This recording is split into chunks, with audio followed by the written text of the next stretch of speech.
Okay, hello everybody. Thank you for um, coming and attending this little seminar I put together so that you guys can um, you can get your health in a better shape. Let me right away go into what we're gonna talk about, and um, so welcome to Grilled Glucose. This is a new brand that I'm developing, teaching people how to deal with sugar craving, basically. So, first, let me tell you my story.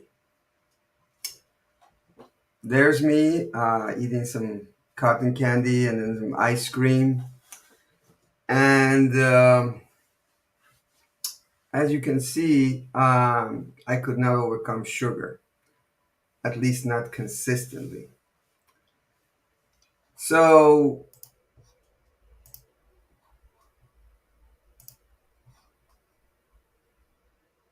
yeah. So, what we're doing, going to the next slide, I was not able to eat the same amount of food consistently. So, as you can see, lots of overeating. And I'm about to explode, as you can see. So, just so you know that I went through the same thing you have gone through. But again, the key word here is consistent. It's, once in a great while, you know, going all the way for it is not a big deal, but it's the whole idea is consistently. I was not able to overcome late night eating either consistently. So like even sometimes not eating all day and then trying, but definitely always eating late. That was like something that I absolutely wanted to absolutely be I gotta have my food at late. It's like that was the only way that I could actually be able to sleep. You know, it's just like unless I have this sugar or this food, this from the food, I can't. I'm not able to. Uh, I'm not able to in any way be able to actually rest. So this was another one of my habits. And when I wanted to fast, also, it was really difficult. I would get out, get away from food, and just try to be in nature. And but as soon as I got home, or or even or right after I would end the fast, I would just go and eat and eat and eat and eat, and I just wasn't able to. Uh, just I was able to control myself. So it was really difficult. So yeah, brother Edgar is here. You have any comments, questions? Please put it in. Let us know. And then next was we. What we did was what I did was I started studying more, learning what to do. I tried many things for many years, and I just couldn't overcome any of this until finally I realized a simple thing: higher the blood sugar spike, higher the hungrier we become. It's a very simple concept. So we said, okay, what does that mean now? Well, first of all, if we compare carbohydrates, starches, sugar, um, sweets, fruits. I know a lot of you think fruit is good for you. Yeah, it is good for you in the right time and right place. But if we are eating fruit first, what does that what happens? Excuse me.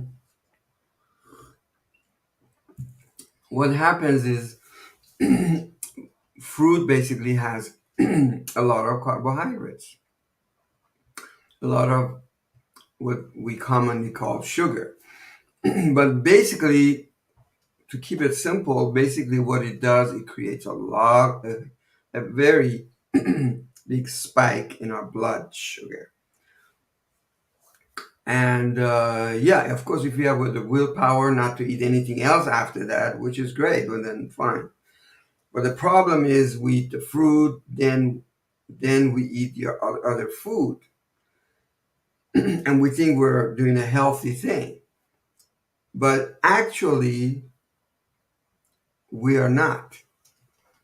So then proteins. We see that it creates less of a spike in our protein in our in our blood sugar, less than carbohydrates. And then we look down here all the way. It says fat. Now fat is the lowest. Now everybody is trying to avoid fat, but actually it's the one that makes you the least hungry, actually. And it was creates the least blood sugar. For example, right now I'm taking some ghee, which is similar to butter, and I put it in my hot water and a little bit of cinnamon and ginger, and I'm drinking this. I was tempted to go and eat because I didn't want to eat right now, and but I just wanted my blood sugar to stay stable, and I have a little bit of energy, just enough, but something that wouldn't make me hungrier and keep my blood sugar stable. So there it is. That's what I'm doing. I'll explain more what ghee is. Is basically something similar. It's basically a clarified butter. There's many forms of it. One of them is, but basically it's from butter. Uh, or milk fat. Okay, and okay, I'll explain more later. So then, here's the point. Here's like, let's say we have a meal in front of us. This is what I was eating together with my wife Joy in a Persian restaurant. And so I had the salmon, cooked salmon in the front. We had the rice, and then we had the cooked vegetables and salads and so on. So usually what people do is they eat the the rice first, or they eat the protein first. What we're saying is eat the vegetables first, and lots of it, as much as salads, cooked vegetables, grilled vegetables, just mix with maybe a little bit of nuts or a little bit of just a complete salad, which I'll explain later what that is in my book. And then we go to the protein, and then have that. I mean, actually go in that order. It's a very simple concept. Why? Again, because we are trying to control our appetite, our hunger. We're still eating the same food, same delicious food. All we're doing is eating things in a different order. So vegetables have the least, even less than fat. It's like they don't create any spike in our body, almost very little. They're really the lowest. So even lower than fat, what we said in that chart. So obviously we eat the vegetables first. So that already lines our stomach, lines our stomach, and we're even less susceptible to blood sugar or glucose spikes. It lines our stomach really good, real well. And also it doesn't have, it itself doesn't create very little, glucose spike or blood sugar spike. So then we eat the proteins and the fats. And usually protein and fats are together because we have fat. The meat usually has fat with it. So it's together. But if, you're eating something like peanut butter, or you want to eat, as I said, butter or coconut oil, or just whatever type of fat you like to eat, as much as possible, you want to put it on your vegetable and eat it. But of course, if you're going to eat, you're not going to eat all that, you're just going to eat protein, then just eat the protein, which already has fat in it, like beef or chicken or whatever. So, and again, the key now is as we eat the food, we want to be able to be very relaxed, breathe through as we eat, no stress. That's the key, because I'll explain that more later, but we need that balance in order to, for our nerves and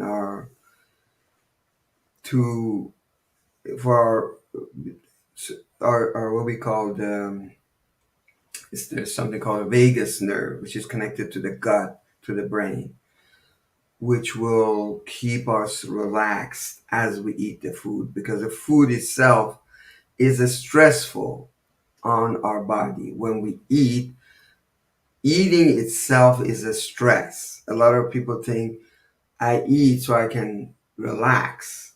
No, it's the other way around. We relax and then we eat. So if you're eating food to relax, that's the worst thing you can do. And I've learned that in life. So you need to really bring your breath to a very calm level. Breathing in, breathing out deeply, and also what can help, if you feel real hungry, have some apple cider vinegar or any vinegar, and mix it with water, and maybe also take some soluble fiber, those powders that they sell for people to have better bowel movement, or just fiber, um, soluble fat fiber. Simply, um, what we do is, um, we simply, um, have that, have the soluble fiber and some water, and that creates a coating again as well. So that even kills you off, makes you more stable as well, by the way. But so anyway, then after we eat all that and we are fully, so our stomach is full of these vegetables, fats and proteins, um, then we eat the carbohydrates, which is the rice, bread, and a little, you need a little cookie, a little sweet something, even fruits. I used to see the Oriental people eat the fruit last, and I always didn't understand why. But actually, they are a lot smarter. Actually, now I know why. So, and here's the chart. Here's what happens. Okay, so when we're having a lot of carbohydrates, if we eat the carbohydrates first, like we're eating the just like when you go to restaurants, they put the bread and the in front of you, right? Or they put the corn tortillas in front of you if it's a Mexican restaurant, and you eat that first. That's not a good idea. But that's tradition. That's the way people been eating. And I'll tell you later on the history of that and why people been doing that.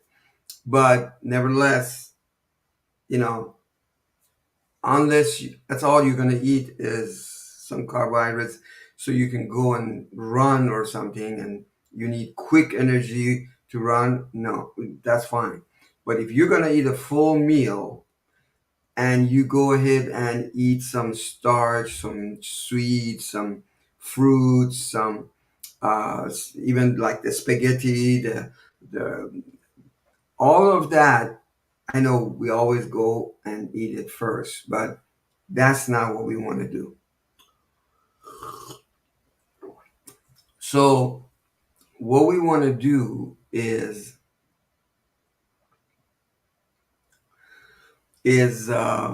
eat the vegetables first, right? So if we do that, look at this red line.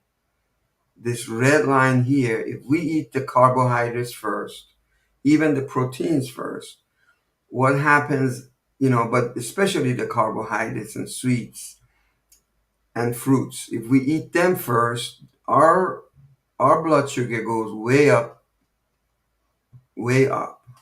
So as we said, the higher the blood sugar, the hungrier we become.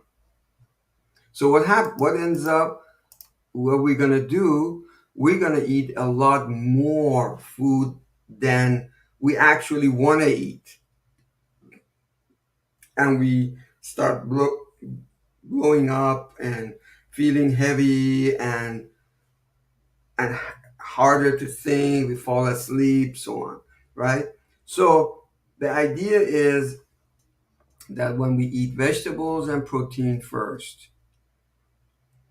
and fats, we this is how our blood sugar looks like. This green, if you look at this green color here, we can see it just goes down, and then therefore we are it's a much less spike and much more even spike. If you look at this one, it goes way up and then it goes way down. So then it which that makes us even be even hungrier. So eat your vegetables first. You can see my wife is eating some of the avocado, all kinds of broccolis, everything, just all of it first, and then going for the rest. Then eat your protein and fats. If you look here, she's eating eggs, sausage. Over here, she's eating all these kebab. We went to a Palestinian restaurant and we ate all these kebab. And yeah, uh, so after the salad, we finished the salad, we started eating this kebab here. So, and that's the protein, right? Then, again, as we said in the end, we want to eat the carbohydrates. We want to, okay, oh, we had a couple of comments here. In different cultures, they have mixed rice and potato with veggies and meat. So you eat them all at the same time. That's true. That was our brother Edgar was saying that they we're eating all of that at the same time. And he says here, I do experience eating as tiring. Exactly. And that's exactly been my problem. And it's true, I would mix all my food together, which made it even worse.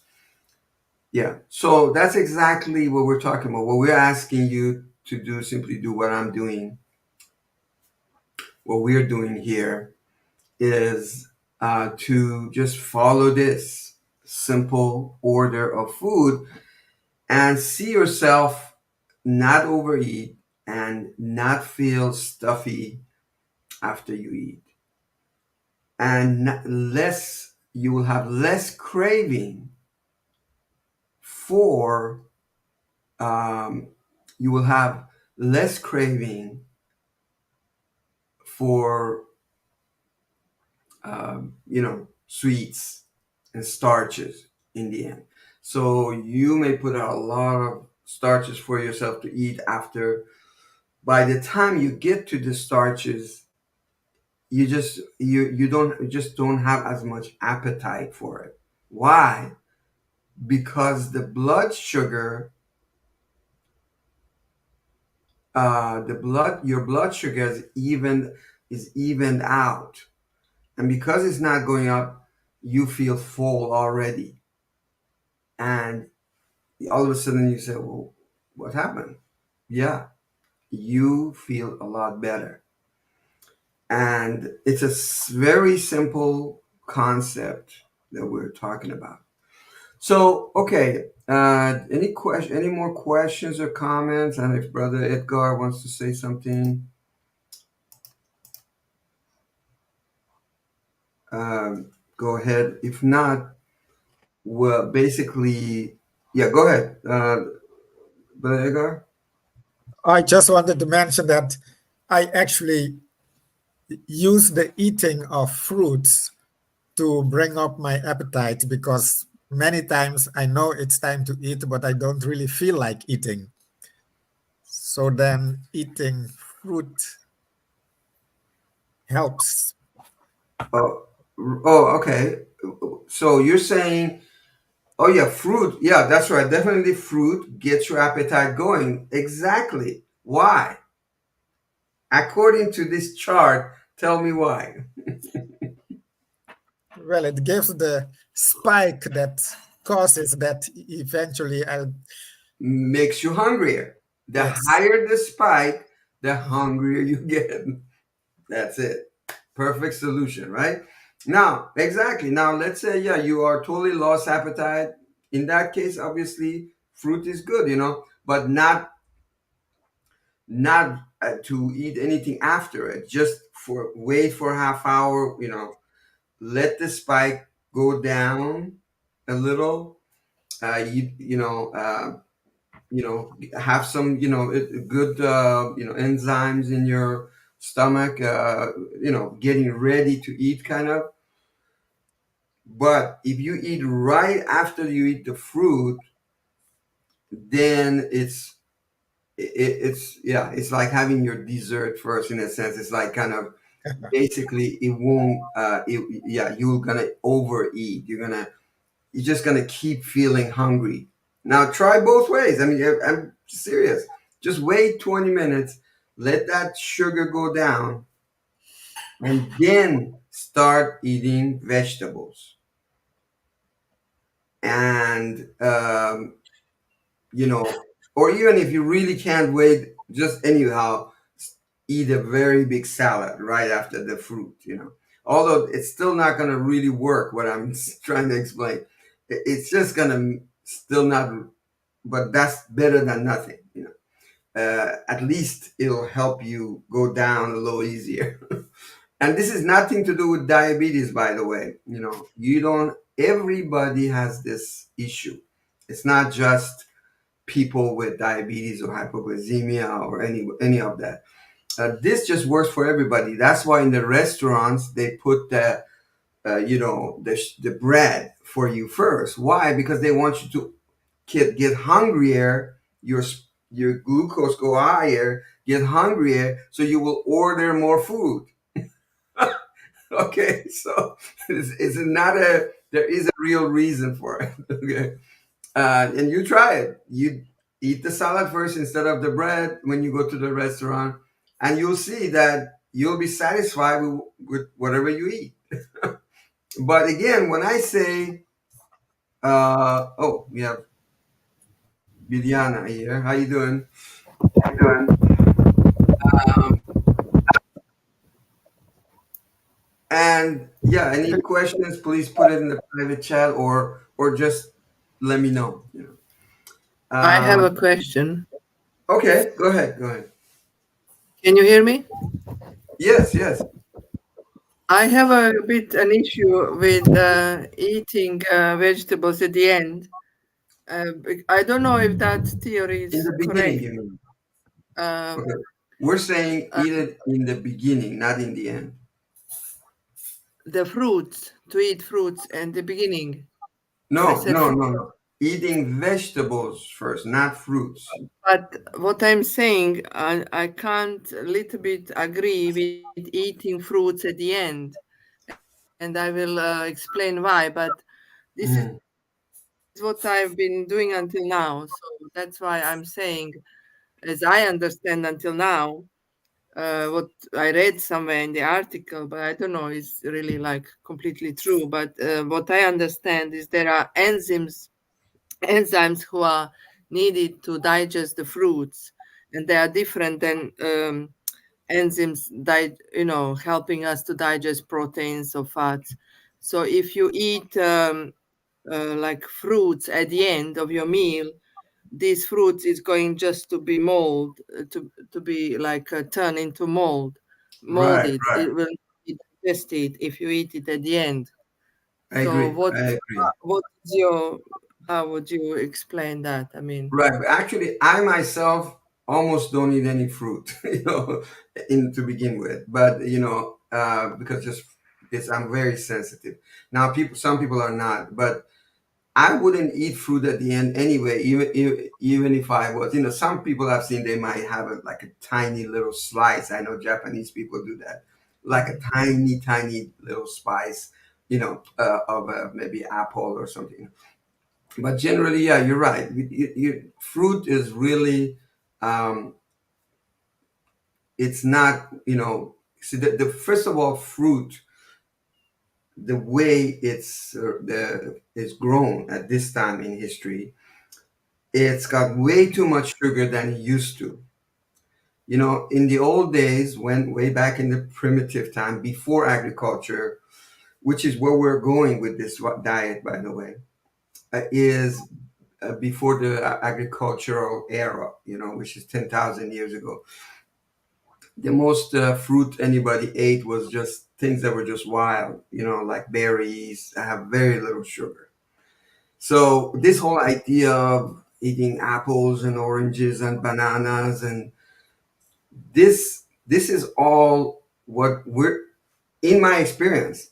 First off, I've read the theory. Number one, we have theory and then we have actual experience. I've done all the different ways. I've had fruits all the time, in the beginning of the day. And I've seen what that does to me. And then I've tried this and tried that. It's just fruit. A lot of people think, well, I gotta have the certain vitamins from fruits. And no, believe me, I haven't had fruits except lemon. I guess you would call it a fruit. I've had that, and maybe a couple of raspberries at most. But I haven't had fruits for the last 5 months, and I don't feel any kind of lack of vitamins in my body, or I don't feel anything that would show that there's a lack of nutrients in my body. On the other hand, I've been eating huge amount of big salads, and which has a lot of things. It has in it vegetables, nuts, even so on. I'll explain later. But I feel great.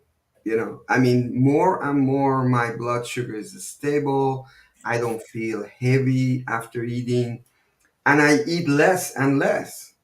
That's the amazing part about it, is that I started with 3 meals, then I went down to 2 meals, and now I'm into 1 meal, and I don't feel a lack of energy. I don't feel like hungry, maybe a tiny bit in the morning, and when I just take some ghee, or butter, or similar to butter. I put it in my hot water and some ginger, powder and so on, and that's it. And my that hunger goes away if there's even a little bit. It's like the whole of this diet is basically is mostly, as I said, it's vegetables, fats, and there are certain types of fats, and proteins. Carbohydrates, sweets, fruits is very, very, very little. But I'm saying if somebody can't control themselves, they gotta have fruit, they gotta have all this other stuff, they gotta have a big cake, they gotta have a whatever, they gotta have their chocolate cake. And all I'm saying is you don't need to sacrifice that right now. Eat it last. But I guarantee you, they won't even have the desire after a while eating this way. They won't even have a craving for it. It just works. There are several doctors there are many books written on this. This is recently, of course. This is not very. It's only the last year, two, three. This has been more popular. Most people don't know about it, and a lot of the information on the internet is just doesn't it's not true because I've tried it. Uh, Now again, the idea is for you and for all of us to just simply keep trying it and keep learning. You might learn something new, but I've tried it 5 6 months. I would not tell you this if I had not experienced it. But I'm simply saying it's working for me. So you try it for a week at least, and see you know what happens. Yeah, And try. uh, Yeah, try. but what I have another. Let me. Thank you for your answer. Sure, sure. Um, I have this other seminar, which is a lot more to it, but I just want to. Oh, yeah. Here's a little thing I want to explain about history, and is that way back in history, 2.5 million years ago, the primitive, so-called primitive man, they primarily ate animal fats. They hunted and ate animal fats with minimal plant foods. These days they call it paleo diet. I know you if have you ever heard that of the Yeah, paleo yeah. diet? I don't know what is it in Europe. A bit, Sharam. What did you say? Hello? I can't hear you. Okay, is so people were very muscular, very fit bodies. They did not die from, at least as far as scientists tell us, they did not die from heart attacks or things like that. There may have been a very major epidemic or something that may have died from because they just didn't have any way of defending themselves. But they basically didn't die from the things we die from, which is cancer and heart disease mainly. They did not have any of those in those eras. Of course, as far as we know, of course, I know we don't know, there's no history, but as far as what they have discovered so far. And, you know, and then we went to the era of agricultural era where we increased um, carbohydrates consumption, bread, grains, um, uh, wheat, rye, corn, all of that. So people started eating a lot more of that because it was a lot easier instead of going out there and hunt. right? So that's why what happens is that now people became fatter. They started having more dental issues. They started having more. Uh, uh, they even their stature became shorter. They have studied the skeletons of people all through history, and they have seen them to go shorter, and yeah, and actually have more of these issues.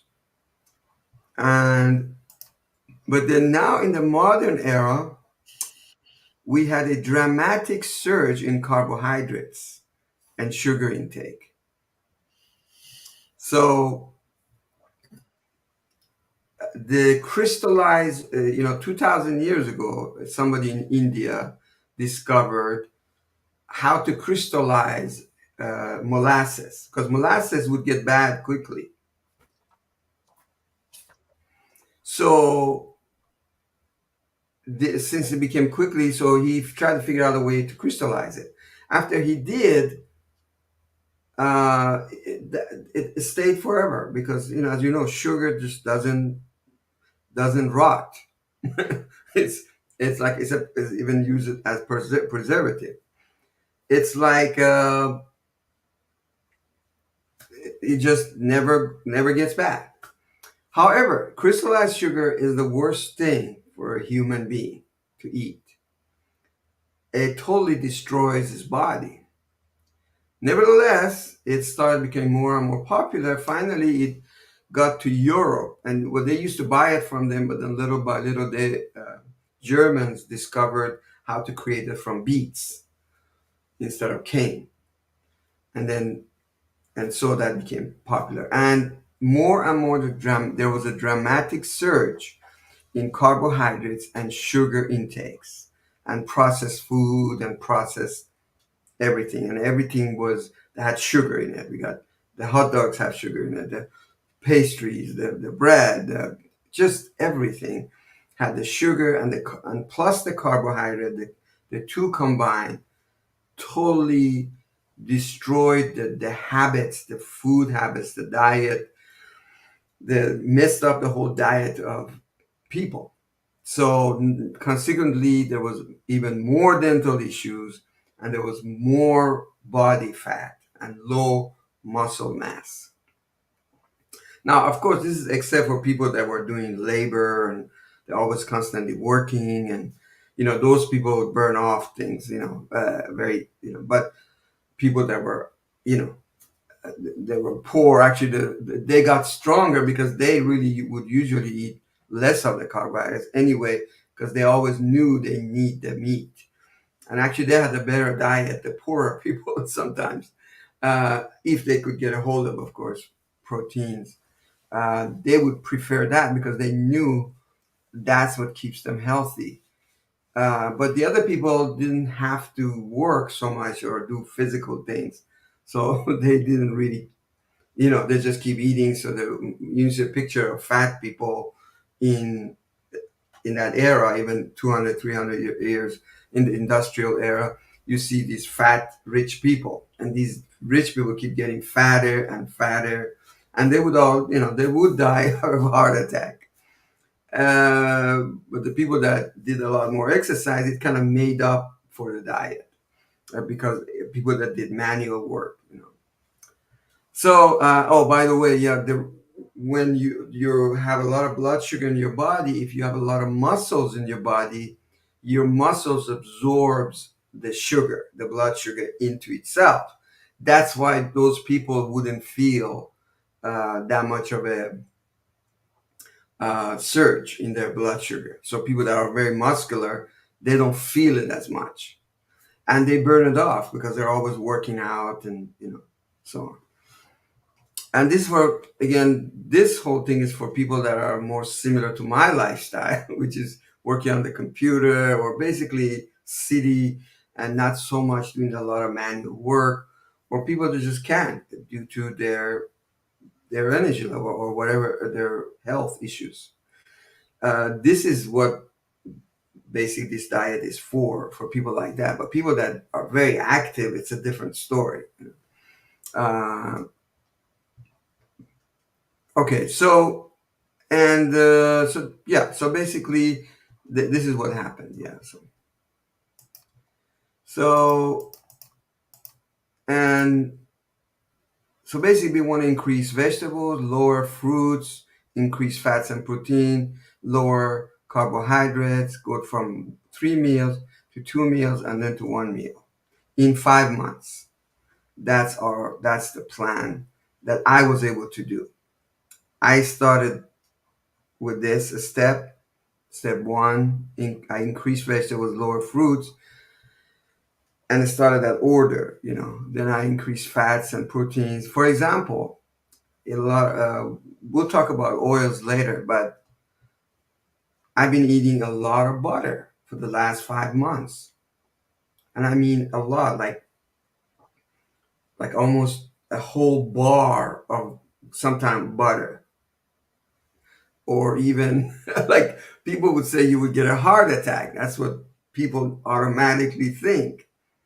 But the thing is, uh, no, it totally didn't do anything like that. I walk every day. I'm fine. I just don't feel anything, any symptoms of too much cholesterol. Or by the way, cholesterol, that's another story. It's not bad for you. Actually, it's good for you. By the way, that's another story.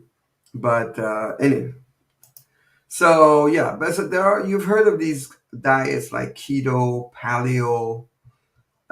There is also Mediterranean, but I don't recommend it. I'll tell you later. But these are going in that direction, what I'm talking about.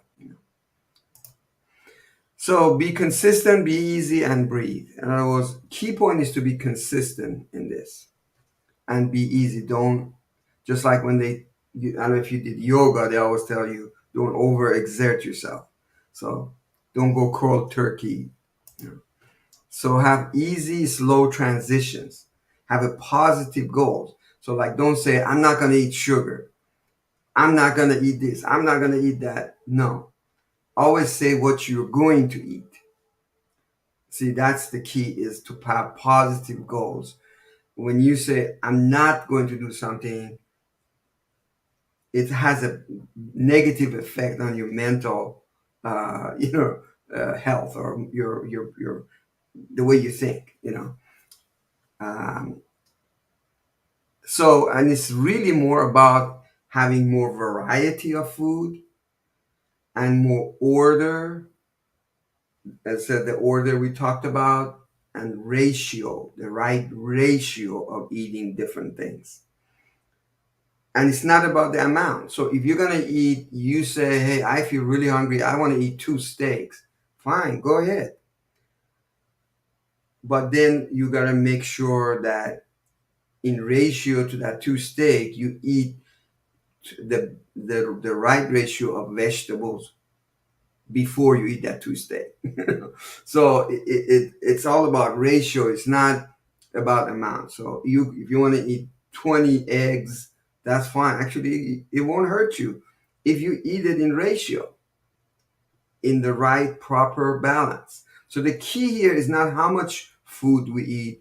It's about the balance of these different elements that and the order we eat it and the balance of the amount.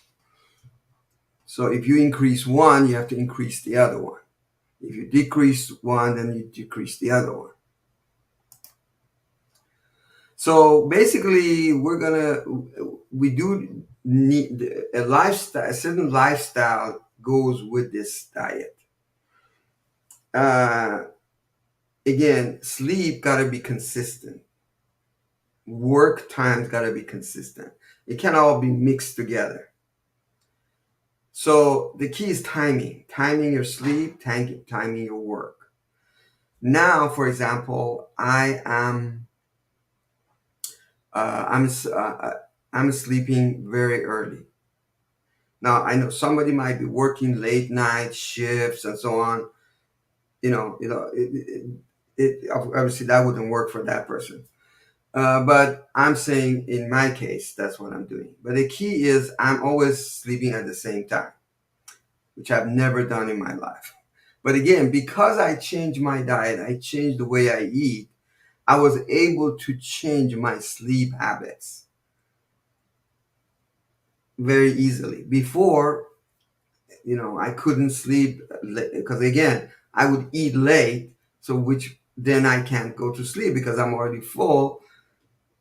I'm eating late so I can go to sleep, but actually it made it worse. So then I can't.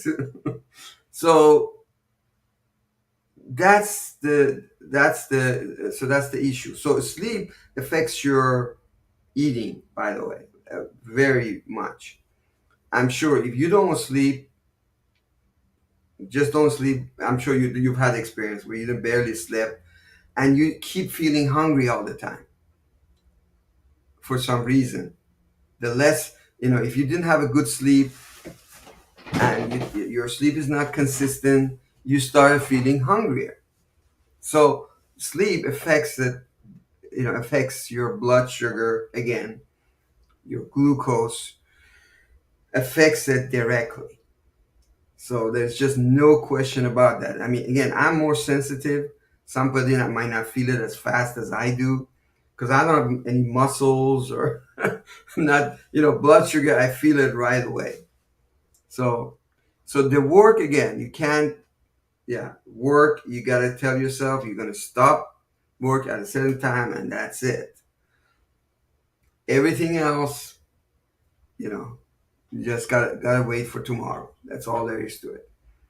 Because if you don't have your health, you won't be able to work. It's that simple. So it's just a matter of it's just the way it is because I experienced that. When my eating is right, my sleeping is right, I wasn't able to think clear as I'm doing my work on the computer. I'm not able to do it, especially in this age, of course. So and again, the whole thing is we always ask ourselves, a lot of time we say, okay, I'm going to eat a lot of junk food and I'm going to fast. That's what I used to tell myself. I'm just going to fast 7 days, 40 days.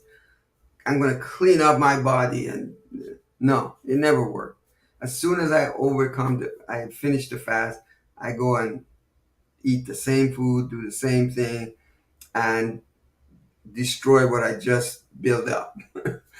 So why fasting is so difficult is because of what you eat and how you sleep, basically. So it's not fasting is not supposed to be difficult at all because the body has plenty of energy within it, and I'm going to explain later. We don't get all of our energy from food, and I know, and I don't not talking in a spiritual terminology here. I'm not saying, of course, we get our also energy through the good deeds that we do and the spiritual and our psychological state and so on. But yes, but the key here, what I'm talking about is that literally what I'm saying, our food does not come, our actual energy, our glucose, our blood sugar, does not come from just the actual food we eat, which I'll explain later. So why I overeat? Then again, I keep asking myself, why do I overeat? Because again, I realized the answer was not because I was not so determined and I was not a disciplined person. It wasn't because of that. It was because of what I ate. And I couldn't fast because of what I ate before I fasted. And my habits of eating, basically. Same thing with overeating is because of what I eat. What I eat before or on a regular basis makes me overeat. It's not that I intentionally want to overeat. Nobody wants to because it doesn't feel good after overeating because you feel heavy, you feel tired. So actually nobody really wants to. You know? So again, I'm only talking on the physiology and the relationship between gut and brain and your body. I'm not. This is not a psychology, webinar. So there's all kinds of other things can affect things. I'm not going into that. I'm only talking merely on diet and how it affects our health, our mental health, our bodily health, and our blood sugar especially. So why I eat late at night? That's another thing. Again, I keep thinking, oh, I just have a bad habit, and I'm just a, I just keep blaming myself for having this bad habit. But again, the issue was because I would eat all this sugary stuff. I would, eat fruits and pancakes and whatever in the beginning of the day. So my blood sugar would go way up. So now, what happens by the end of the day? I have to overeat, because I started very high. It's kind of like almost like it's like starting in the wrong foot, let's put it that way. Your whole system is now in havoc and it's trying it's like trying to catch up, kind of. So therefore, that's one of the reasons. Again, as I said, all this is all gradually I learned, and I could overcome them gradually. None of this happened overnight, by the way. I mean, even when I was eating right and doing everything right, I still did eat a little bit, late night snack. I did it, but I would eat less of it. Most of the time it would be less. It would be better at least, but I still couldn't overcome it. But a little, but all of these things are gonna be changing slowly. It's not like right away. So as I say, we get our energy, and I learned this from this doctor. I have these videos I can send you. This is not, they're all real doctors, people that have been researching for decades. There's a few of them that, by the way, most of them don't say that, but there's a few that have been saying that, and as I said, they have worked for me. So I'm getting all this information from them, and I'll send you the videos, so you can see it. So the whole point is that the energy comes from the glucose from food, but also comes from the glucose that comes from your bacterial microbiome or the environment in your gut.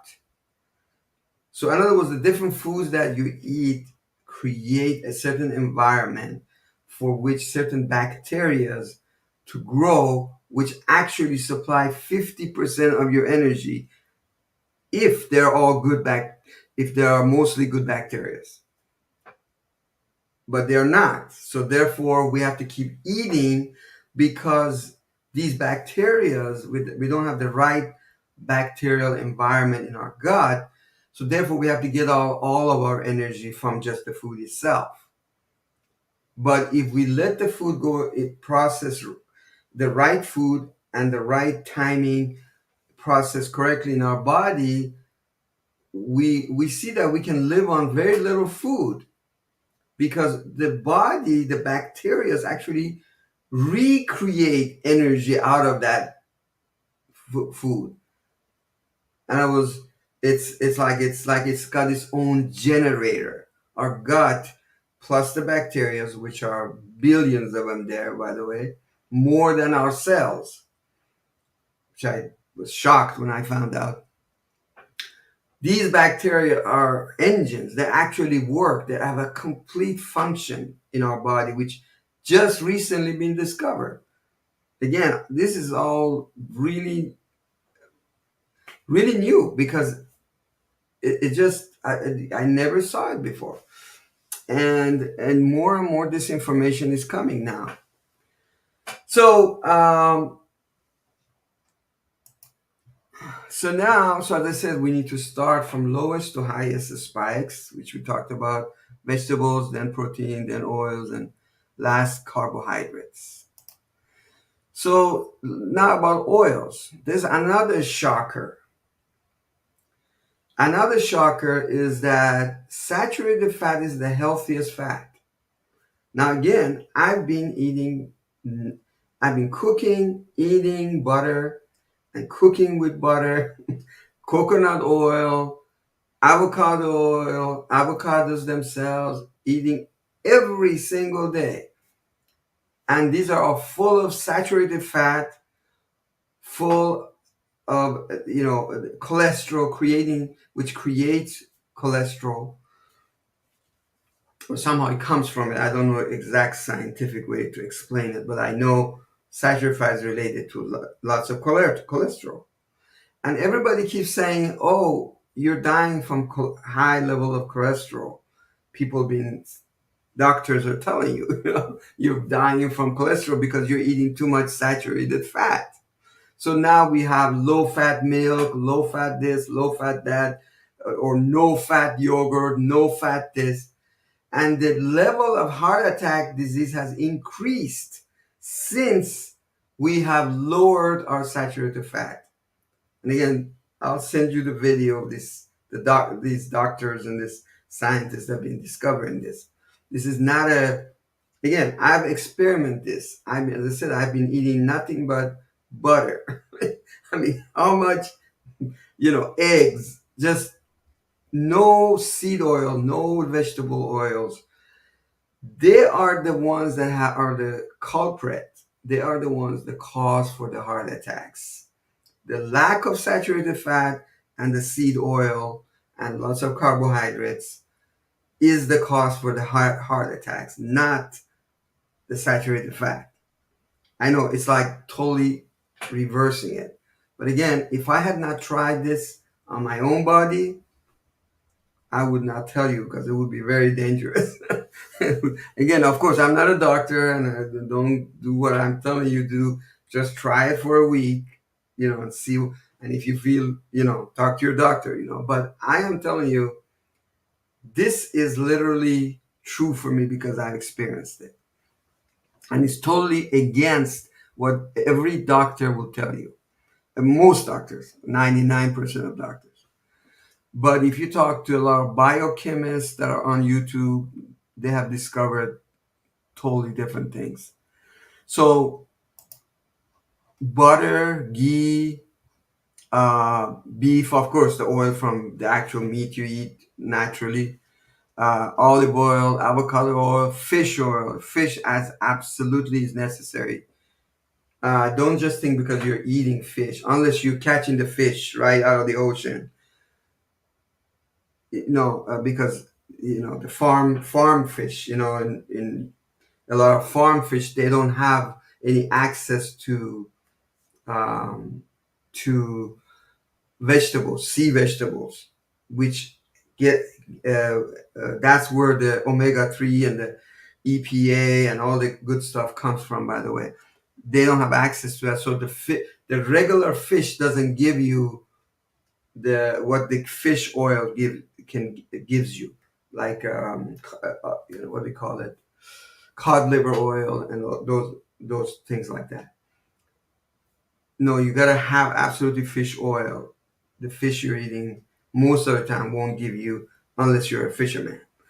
so and no, we gotta have fish oil, and it's helped me a lot. More and more I've been taking it.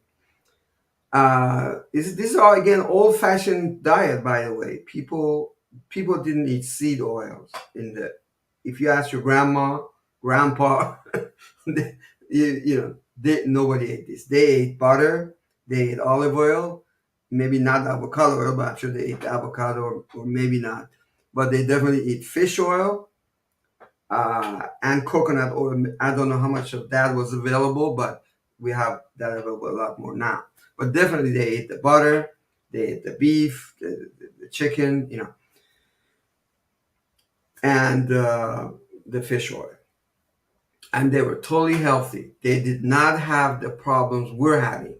They mostly died out of epidemics, virus epidemics or things like that. They did not die from very, very few, if you record 150 years ago, nobody was dying from very few people of heart attacks and of cancer. You just don't have that. Uh, so, and they didn't have all these teeth problems. So, by the way, anyway. So, but as far as saturated fat, yeah, this is where you find the saturated fat and experiment with it and keep eating it and try it for 1 week and see how it does. Don't eat any other oils. Don't none of these canola oil, corn oils, even if they are organic. Don't eat them. Just avoid all seed oils and just eat these oils. So now there's another thing because a lot of times I oh yeah, go ahead. Uh, Why why is it the one or the other? what are you saying?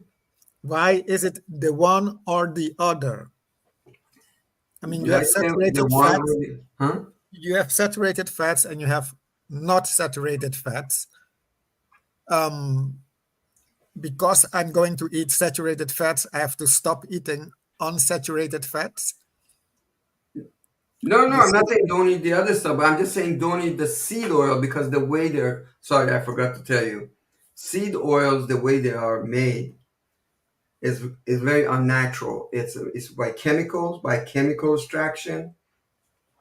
Like if you butter, it's just from milk. It's just very, there's no, you don't need chemical to get fat, milk fat from butter, you know. It's just a very natural process. Like Okay. olive oil is a natural process. You just press it with a mechanical device, and you get oil. But seed oils, they come, they are put into some kind of chemical. Okay. Originally, I know you're gonna be shocked. I didn't check it completely, but this doctor was saying originally. By the way, if you look at the chart of when heart attacks got the most, is when people started eating vegetable oils, which is the seed oils. But yeah, normally people call it vegetable oils. Actually, heart attacks raised more since that, and they were trying to say, no, we're trying to get you away from saturated fat. That's why we're giving you vegetable oils. But actually, it did exact opposite, and there are many facts on this. You know, so and margarine was also. It's just something that looks like butter, and that's the funny part. They made it look like butter. that's the, that's the trickiest thing. And oh my God, there are again. Just look up margarine on Google. At least that's there. What are the how much it destroys your body? You know, and you seem to, oh yeah, I'm not eating less saturated fat, so I'm eating margarine. I'm eating really healthy right now. You know, these are big lies because these manufacturers originally the seed oils was used for gasoline alternative before they actually made it into real actually vegetable oil for food.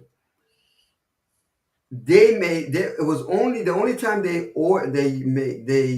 actually created corn oils or soils.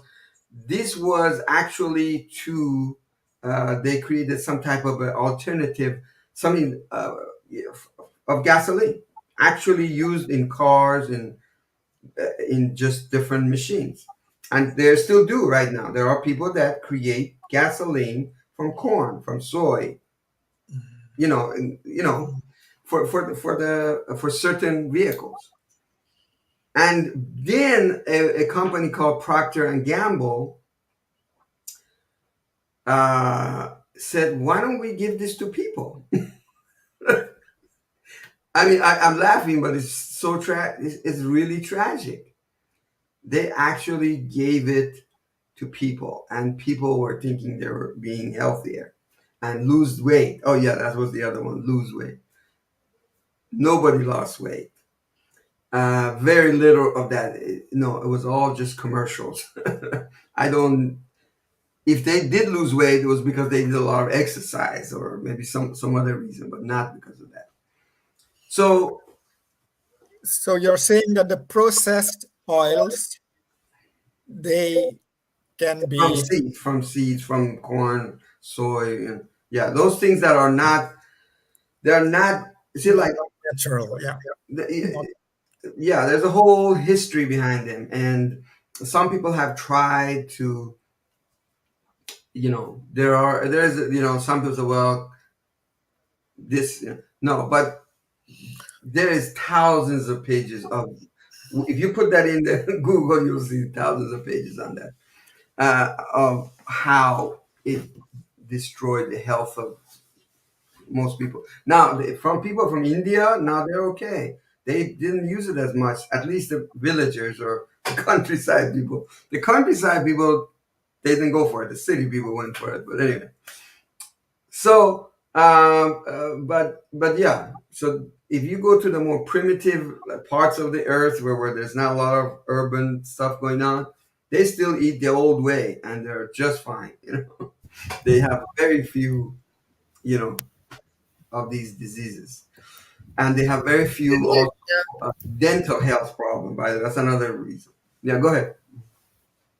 Can I ask, when you say vegetable oil and seed oil, is sunflower oil in that group as well? Yes, yes, Like yes. as a bad oil to use? Yeah, but imagine you try to press a sunflower trying to get oil from it. I mean, it's impossible. It's so hard, right? So they have to put it in chemicals. There's no other way of getting oils out of it. See what I'm saying? But all these other ones that I'm talking about, you can make oils from them yourself. Milk, you can take some milk and make butter out of it. You can do that in your home. Anything that you can't do in your own home is bad. Let's put it that way. Mm. Anything But that you also can't about saturated fats, I heard that we need to avoid that as much as possible. How is which it? one? Which one? Saturated fats. Exactly. That's what I'm saying. I I was heard that taught. we need to avoid this as much as Exactly. possible. But again, I can, as I said, number one, I tried it on myself and it worked. Number two is there's hundreds and hundreds of pages of data on this. That since people have avoided, there are, but again, they're not. I mean, right now, okay, if you go to Google and say which is a better oil, it's gonna say polysaturated fats, not saturated. You must only have 10 per. It said only 10% um, of your of your diet should be saturated fat. That's what the Google will tell you in their AI. If you have AI, if you put it in the AI, it will say only 10% because it's gathering data from all the whole, web. So it's the AI And doesn't know anything himself. He just said that because this also, like, information is is there a relatively good new. and bad saturated fat? Huh? Is there a good and bad saturated fats? Like, is No, there it's something just like that? saturated fat is but well, it's just good. It's good. It just can't be bad. All the what I mean. It's just because it comes from these sources. See, it just can't. And by the way, like even milk.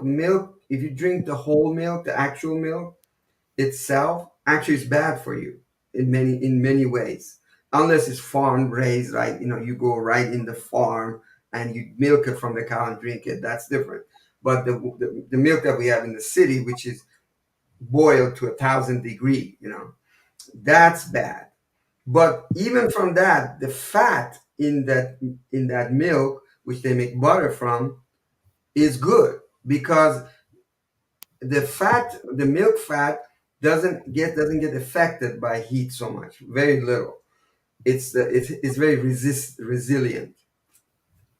So yeah, if you eat, so that's why many times when I was even sicker before, I would eat milk and I would get so sick when my health was a lot worse. But as soon as I ate some yogurt, I was fine. Or if I ate some butter, I was fine. And I didn't understand, couldn't understand why. But anyway, now I understand it. But yeah, no, saturated fat is good. This is actually the, as I said, all the food you go in the grocery store is trying to avoid saturated. That's why they put a chart on there saying this much saturated fat. You know, they don't mention all the other fats. What's how much is in the other one.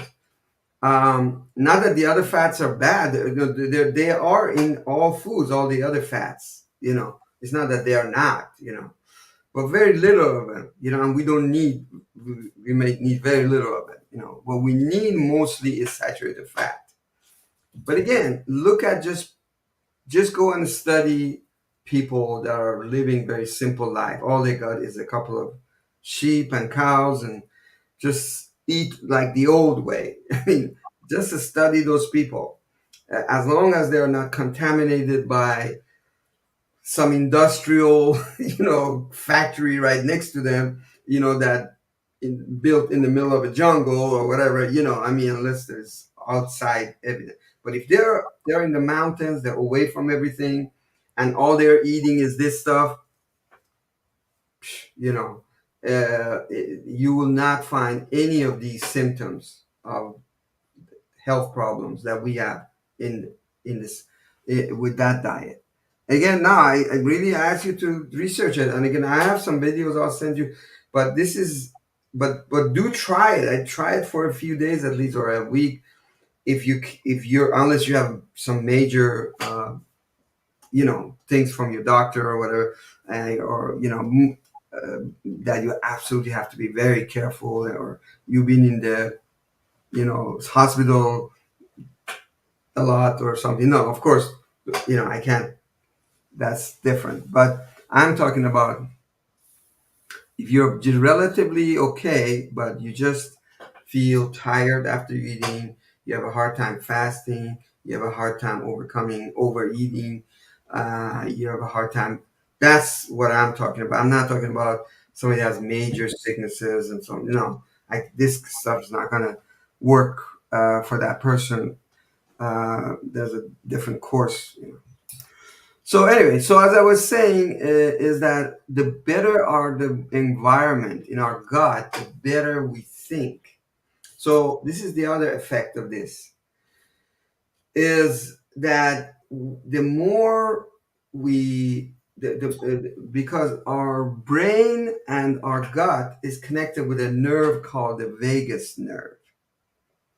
Sounds like Vegas. Vegas sounds like the city Vegas, but anyway, it's called vagus nerve. And again, I never heard of it before. But they have diagrams. You can see it. Look it up in any um, medical.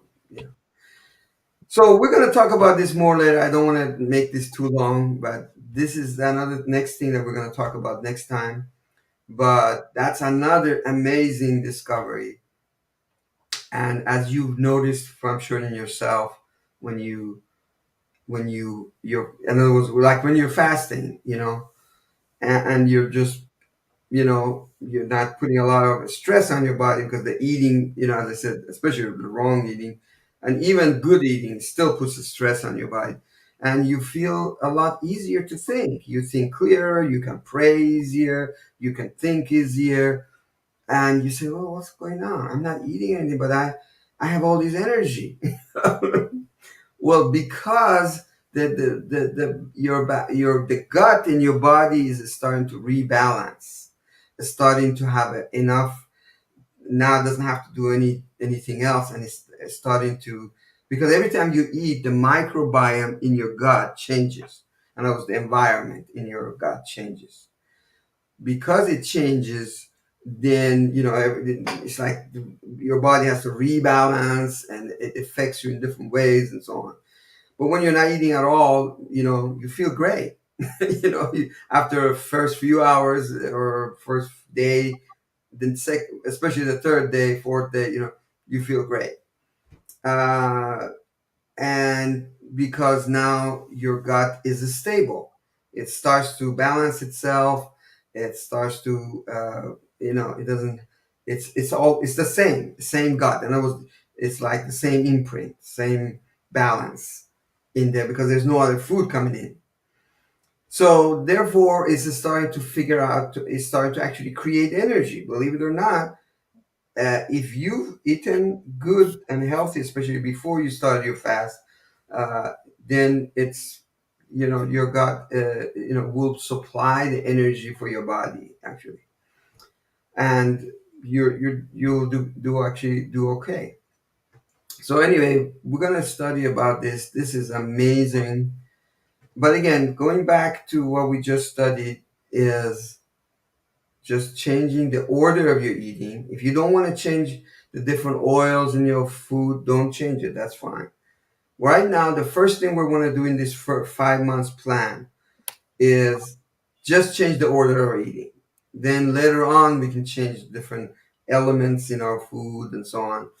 And but again, when we say eat vegetables, we mean lots of it. We don't mean like couple of symbolic vegetables. We mean lots of variety, lots of um, just huge amounts of it. Now, just go and look for the ones that you like. Of course, maybe in the beginning, start small, go bigger. But the more variety you give it, the more you really make it nice and delicious. Put some olive oils on it. Put some lemon. No, try to avoid ranch. Those factory made dressings. They got all kinds of stuff in it you don't want. Just plain simple vinegar and lemon, the old fashioned dressing, and just try it. Just make a big salad for yourself, and yeah, don't put those dressing. Just that's it. Just eat it, and then eat everything else that you always eat. Doesn't matter. You want to eat seed oil is fine. You want to eat. You want to avoid cholesterol. That's fine. If you still, you don't have to change all of these things. Just change one thing first. That's what we said. We're making a slow transition, and we're gonna test it, see how it works. If this works, then we try something else, and that's it. We just as I said, we're gonna go back. We're gonna just do this thing. That's it. We're gonna just do this. That's it. We're gonna just do this. Yeah, go ahead. Sharam, I think in the future it might be good to, yeah, maybe try to find out when you say eat a lot of vegetables, how much is a lot? Okay, that's my next presentation. I'm gonna tell you what I put in my salad. So definitely, Um, I'll show and you. there's also something else. Um, yeah, my experience is, I mean, how do you say, medicine, health has always been interesting to me. My experience is that maybe also due to all these centuries of eating the wrong things, um, b- each human being, also our stomach, some way works unique. It's different. Oh Uh, yeah, yeah, of course, yeah, yeah. And everybody's different, so, yeah. for instance, yeah, I can imagine that for some people in the morning they have to start eating a lot. Others maybe in the afternoon or in the evening. Hmm. Uh, and it depends also what they eat, and indeed, like you say, maybe the order that you eat it in. Um, Right, exactly. these are so many variables. Um, Right. Those are culture. You mean you're culturally or personally, they have different ways of eating and all that. I understand. no, but also the body itself, how it reacts on all these different Okay, but here's ways the of thing: eating. we have science and we have tradition. You're right. That's a good point. I gotta make a slide on that one. Tradition. That's tradition, routine, right? We have something called routines, right? you're talking about routine, like Indian people or different people, and sometimes they have. But what we're talking about is a scientific experiment. Okay, you go to the drugstore and buy a monitor, blood sugar monitor, if you need to see it for yourself. You eat different foods and you see how it goes up, how many the sugar or how much your blood sugar goes up in each one. Then feel yourself. When I eat this first, how much hungrier am I versus when I eat this first? Just switch it around yourself. You don't have to follow what I'm saying. I'm just saying is if you don't have a problem with this at all. I mean, as I say, you said yourself, you do feel tired after you eat, and you do feel yeah, if you're tired after you eat. So of course, I mean, you still, everybody feels a little time. It's not like you don't, there's always a little bit. But if it's really doesn't bother you and you can go back to work and you're just fine, your mind things clear and everything's clear, well then you don't have to worry about it. You don't need any of this basically. I mean, if you're doing fine, you're able to fast whenever you want. You don't overeat. You don't eat late at night, and you're not you don't have where you can't you don't have a issue with sugar where you just go after sugar. You don't have control over sugar. you know if you don't have any of those problems, then you don't really need to do this. You don't need to experiment. I mean, you could there are other experiments, by the way. I mean, this is just the one that works for me. I did try the keto diet. I did try the paleo. They're all good, but they missing something, and I found this. So people are trying all kinds of things. So I'm just saying it's been many, many, many years of trying different stuff that finally I see this working.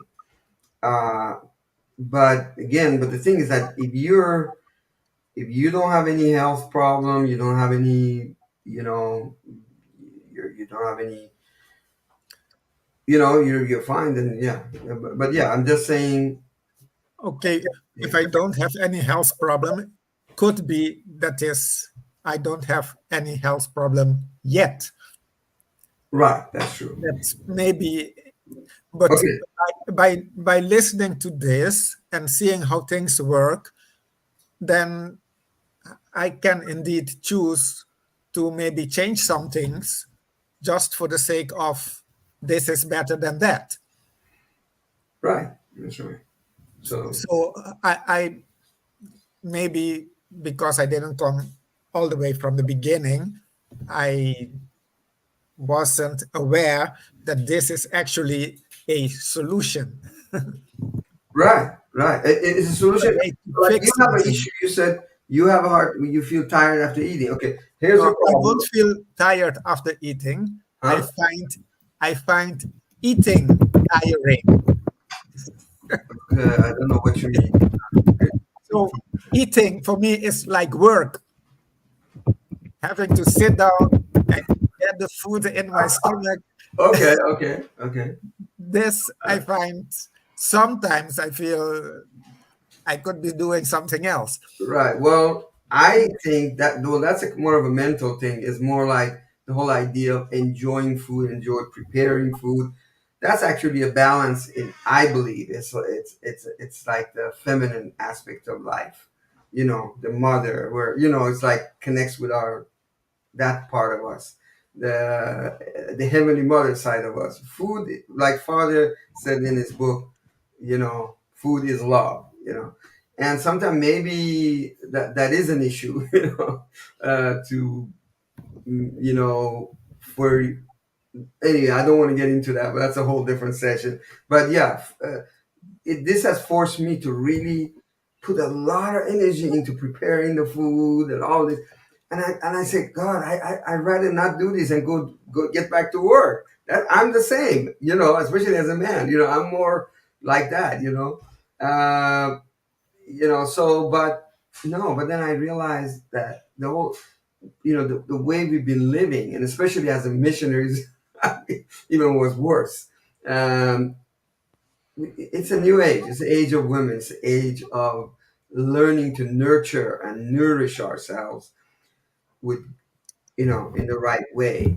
Like, So I think this is good. But also, by the way, this is what I'm doing here is it's actually is basically a way of um, creating a group where everybody. You remember I talked about I want to create a group where everybody can be involved, no matter what's their background, their ethnicity, their faith, their race, whatever, all of that, So and this is indeed and we can all share and talk. this is indeed a topic that whatever life's conviction you have won't need to um, yeah, be a Right, problem. yeah. It's universal, right? Exactly. It's a universal thing. Food is universal, and it connects us all together. So you could invite somebody that you know from another, just somebody that you are your friend, and you don't have to like worry about it. Say, well, I don't know if this is too controversial or something. Like anybody can come and enjoy and make friends and talk about food, have different ideas, and so on. And as well, actually get a few good ideas. And I'm sure other people will give others good ideas as we go through this. And we're gonna challenge each other. We're gonna, so I'm gonna do this every week. I'm gonna, basically and learn. We're gonna just learn from each other. And again, if you have something you want to bring, yeah, go ahead or email me or tell me. But I have a question. Will be this recording available on YouTube, or will you Oh yeah, send it's us? already on YouTube. It's because But it's after broadcasting to it's the. finished, will be available like Yes, afterwards. yes. It's right there. It's right. Did I send you the link for that for the Yeah, YouTube? because I missed some parts, so how can I listen it after this is finished? Right, right. Okay. Let me put the link Or in I the can send to someone. Someone told me they are interested in it, but chat. they cannot watch it today. Right, right. Okay, I'll put it in the private chat. You can click on it, and there it is. That's the link here. So, I think is that. I think that's the link here. Yeah. Okay. Well, actually, let's, let me give you the original. Or actually, you can share it. That's a little bit very long URL. Give you this one. Yeah, this is a better link right here. The second one. So yeah, you can Okay. go there and look at this, and yeah, as I said, some of the people that came late, again, the whole recording is available on YouTube. Please go ahead and just go to the beginning. Just take your mouse and just go to the beginning of the of this, and you Yeah. can watch from the beginning. So uh, so that's it. So that's what we're doing, and uh, but also I know you're into the emotional, emotion code side of it, and that also affects, of course, people's habits of eating and so on. And we can also look at it from different viewpoint, not just only this point. But we really want to help our brothers and sisters, all just people from all backgrounds and whoever, just. But again, we have different Mm. people, Yeah, there, yeah, different situations. and but also different Yeah, backgrounds, different information, yeah. and we're gonna exchange. So thank you so much, Yeah. Jen, for Thank you very coming. much. God bless We'll see you next. If you hopefully next week. you. Yeah, yeah. I'll Thank see. you so Thank you. much. Bye for now. God bless. God bless.